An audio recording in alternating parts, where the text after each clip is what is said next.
जो सरदार गज्जन सिंह की शहादत हुई है उसमें ये आपके सामने बात बार बार आई कि जो वाटर कैनन का प्रयोग हुआ है और वहाँ पानी की बौछारों में और पानी में भीगने से और वो बीमार पड़े, ये किसान आंदोलन की शहादत है। आज आप ये देखिए, प्रधानमंत्री जी वाराणसी में दीप जला रहे हैं, लाखों किसान अपना घर छोड़ करके दिल्ली को चारों तरफ से घेर करके बैठे हैं, हमें उजाड़ करके हमारे देश के प्रधानमंत्री वहाँ वाराणसी में देव दिवाली मना रहे। ये लोकतंत्र तो कम से कम नहीं हो सकता। हमारी मांग को नहीं सुना गया और ये तीसरी शहादत है। अगर किसान जो हम मांग कर रहे हैं इनको पूरा नहीं किया गया तो सरकार को बहुत बड़ी कीमत चुकानी पड़ेगी, हरियाणा की सरकार को भी और केंद्र की सरकार को भी। और दिल्ली के बॉर्डर पर लगातार किसान डटे हुए हैं और टिकरी बॉर्डर पर एक किसान की मृत्यु हो गई है।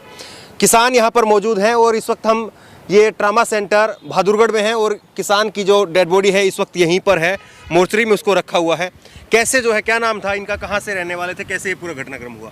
इस आंदोलन में ये दिल्ली के बॉर्डर पे ये तीसरी किसान की दर्दनाक मौत है और इनका नाम गज्जन सिंह, बाबा गज्जन सिंह सरदार, 55 साल की उम्र थी, लुधियाना जिले के रहने वाले थे और हरियाणा में जो इन्होंने अंदर आए थे वो टोहाना बॉर्डर से अंदर आए थे और टिकरी बॉर्डर पे इनकी डेथ हुई है। और दिल का दौरा पड़ने से 29 तारीख को रात को 9:15 बजे धरना स्थल पर इनकी डेथ हुई है।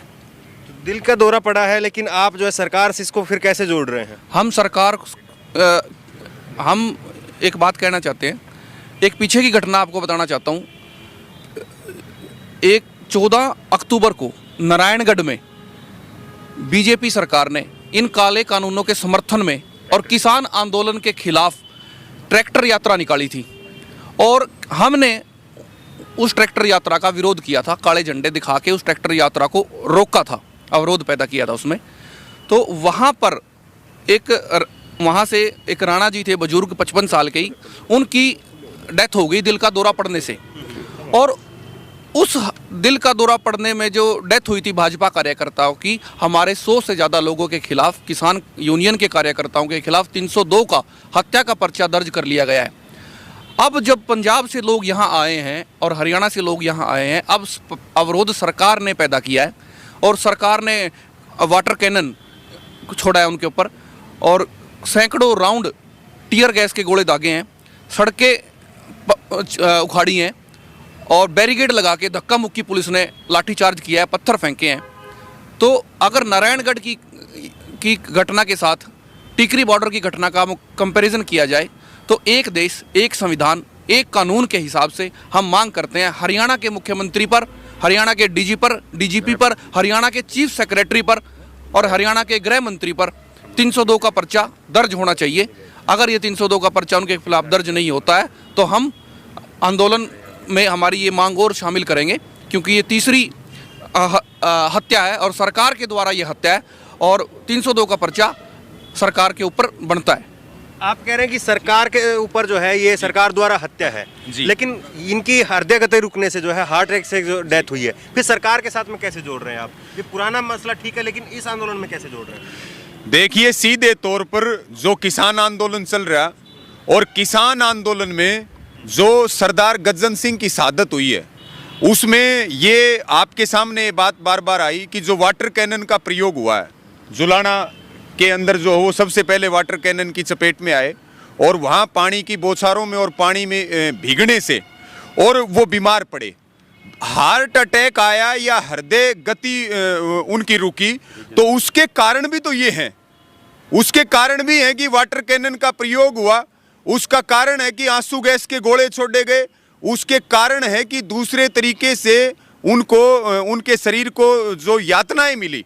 इसलिए जो है ये सीधे तौर पर ये जो आंदोलन के अंदर जो हमारे सरदार गज्जन सिंह जी की शहादत है, ये किसान आंदोलन की शहादत है और हमारे भाई ने भी इस बात को बताया और ये सीधे तौर पर सरकार की जिम्मेदारी बनती है। ये सरकार की जिम्मेदारी है, ये प्रदेश के मुख्यमंत्री की जिम्मेदारी है। आज आप ये देखिए, प्रधानमंत्री जी वाराणसी में दीप जला रहे हैं, लाखों किसान अपना घर छोड़ करके दिल्ली को चारों तरफ से घेर करके बैठे हैं, हमें उजाड़ करके हमारे देश के प्रधानमंत्री वहाँ वाराणसी में देव दिवाली मना रहे। ये लोकतंत्र तो कम से कम नहीं हो सकता। दूसरी बात, हमने जो मांग रखी है यहाँ पर हमारे जो परिवार है हमारे सरदार गज्जन सिंह का, दूसरे हमारे जो साथी हैं। और ये सीधे स्पष्ट तौर पर ये मांग है हमारी कि एक तो जो है ये सरकार में बैठे लोगों के ऊपर, जो यहाँ के अधिकारी हैं, चाहे वो यहाँ के डीसी हो और चाहे इस प्रदेश के मुख्यमंत्री हो, उनके ऊपर 302 का मुकदमा दर्ज होना चाहिए। दूसरी बात, शहीद जो सरदार गज्जन सिंह हैं उनके स्मारक के लिए सरकार किसी राष्ट्रीय राजमार्ग के ऊपर जगह मुकर्रर करे बहादुरगढ़ में। और तीसरी बात, हमारे पीड़ित परिवार को 1 करोड़ रुपए की नगद सहायता राशि दी जाए और एक घर के एक सदस्य को नौकरी दी जाए।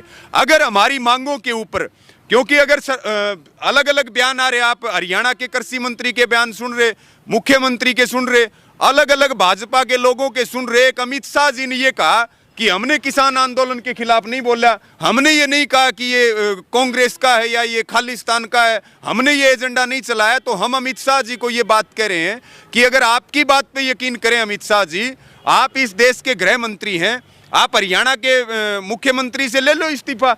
आज लॉ एंड ऑर्डर बिगड़ चुका है, आज जो किस तरह के माहौल हैं, किस तरह का माहौल बनाया गया है, ये संविधान की भी हत्या है, ये लोकतंत्र की भी हत्या है।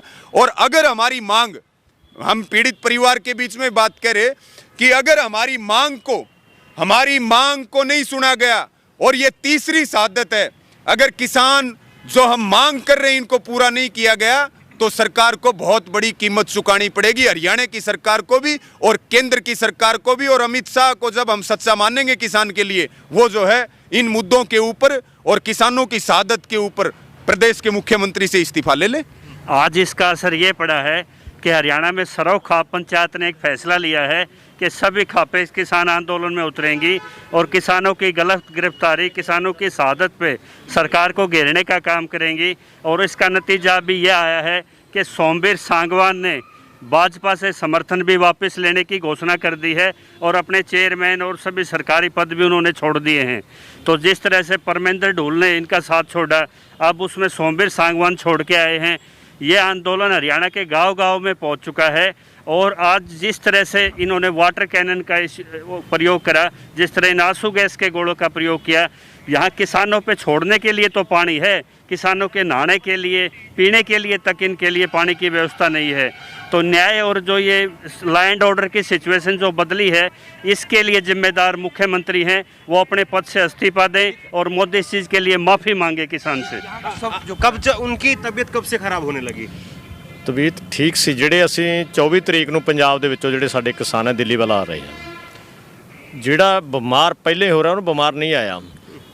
ਜਿਸ ਠੀਕ ਕਿਸਾਨ ਪੂਰੀ ਸਿਹਤ ਤਕੜੀ, ਕੇਂਦਰ ਸਰਕਾਰ ਖਿਲਾਫ ਉਹੀ ਲੜ ਸਕਦਾ ਨਾ ਜਿਹੜਾ ਸਿਹਤ ਲਈ ਠੀਕ ਹੈ। ਗੱਜਣ ਸਿੰਘ ਪੂਰਾ ਠੀਕ। 24 ਤਰੀਕ ਨੂੰ ਸਾਡੇ ਕੋਲੇ ਮਹਿਲਾ ਚੌਂਕ ਸੰਗਰੂਰ ਜ਼ਿਲ੍ਹੇ ਦੇ ਵਿੱਚ ਪੈਂਦਾ ਪੰਜਾਬ ਦੇ ਵਿੱਚ, ਉੱਥੇ ਰਾਤ ਕੱਟੀ ਹੈ। 25 ਤਰੀਕ ਨੂੰ ਅਸੀਂ ਮੂਨਕ ਤੋਂ ਟਹਾਣਾ ਵੱਲ ਉੱਥੇ ਰਾਤ ਕੱਟੀ ਹੈ।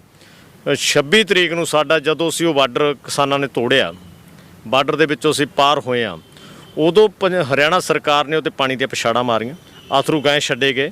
ਇਹਨਾਂ ਦੀ ਜਿਹੜੀ ਟਰਾਲੀ ਸੀ ਉਹ ਮੂਹਰੇ ਸੀ, ਉਸ ਟਰਾਲੀ ਦੇ ਵਿੱਚ ਦੇ ਜਿਹੜੇ ਅਥਰੂ ਗੈਸ ਦੇ ਗੋਲੇ ਡਿੱਗੇ ਗਏ, ਪਾਣੀ ਦੀਆਂ ਪਛਾੜਾਂ ਮਾਰੀਆਂ। ਗੱਜਣ ਸਿੰਘ ਫਿਰ ਵੀ ਸਿਹਤ ਪੂਰੀ ਸੀ, ਚਲੋ। ਉਦੋਂ ਰਾਤ ਜਿਹੜਾ ਸਾਰਾ ਅਸੀਂ 27 ਤਰੀਕ ਨੂੰ ਇੱਥੇ ਆ ਗਏ। ਸਾਡੇ ਜਿਹੜੇ ਜ਼ਿਆਦਾ ਨਾ ਪ੍ਰਬੰਧ ਹੋਣ ਕਰਕੇ ਵੀ ਜਦੋਂ ਅਸੀਂ ਪੁੱਛਦੇ ਵੀ ਬੰਦੇ ਨੂੰ ਕੋਈ ਢਿੱਲਾ ਕਿ ਠੀਕ ਹੈ ਯਾਰ, ਠੀਕ ਹੈ ਤਕੜੇ, ਉਹ ਤਕੜੇ ਠੀਕ ਦੇ ਹੋਣ ਕਰਕੇ ਉਹਦੀ ਜਿਹੜੀ ਸਾਹ ਦੀ ਠੰਡ ਹੋਣ ਕਾਰਨ ਕਰਕੇ ਮੌਤ ਹੋਈ ਹੈ। ਉਹਦੇ ਸਿੱਧੇ ਕੇਂਦਰ ਸਰਕਾਰ ਨੂੰ ਅਸੀਂ ਜਿਹੜਾ ਇੱਕ ਲੈਟਰ ਲਿਖਿਆ, ਕੇਂਦਰ ਸਰਕਾਰ ਨੂੰ ਲਿਖਿਆ ਵੀ ਆਹ ਜਿਹੜੀਆਂ ਮੰਗਾਂ ਵੱਲ ਗੌਰ ਨਾ ਕੀਤਾ।